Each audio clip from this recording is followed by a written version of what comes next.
Well, today we're going to do a lab where we classify vertebrate animals. But before we do that, let's just talk a little bit about invertebrate animals. Now, as you remember, invertebrate animals are animals that don't have a backbone. So it could be things like insects, of course, or mollusks like slugs, or even some things like this abalone or the sand dollar. Now, what you'll notice about these animals here is they have radial symmetry. And that means basically, no matter how you slice them, and if you hold it up to a mirror, you're going to see the mirror image, and it's going to look like the animal you started out with. Now, the vertebrate animals, or animals with backbones, they have what we call bilateral symmetry. Now, take Elmo here. If we were to cut him in half dorsally, like so, that would be really sad. But if we held it up to a mirror, you'd get a full Elmo. Okay, now if I cut him this way, or maybe this way, or some other way, you wouldn't get symmetry. Okay, so that's the first thing I want you to look at, is look at the symmetry of the animals.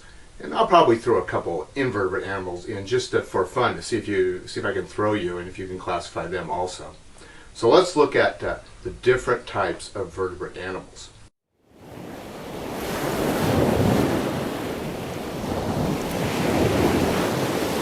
Okay, the first group we're going to look at are the fishes. And the fishes are a vertebrate animal. They have bilateral symmetry.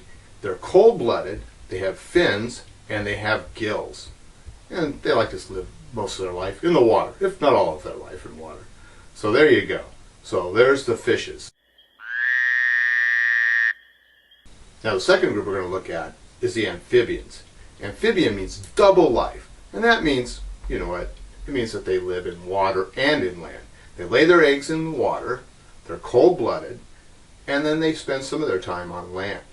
Classic examples of this are frogs, salamanders, newts.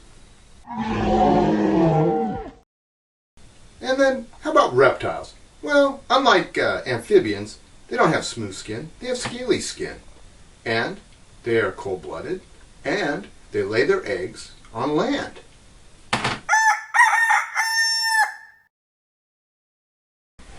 And how about birds? Birds are warm-blooded.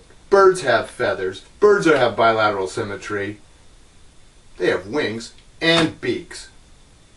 And if they're in cartoons, they're kind of funny looking. Wank.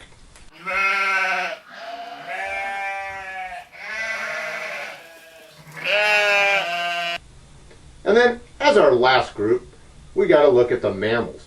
They're just like us. Well, sort of. They're warm-blooded. They have hair, they nurse their young, and they're cool like us.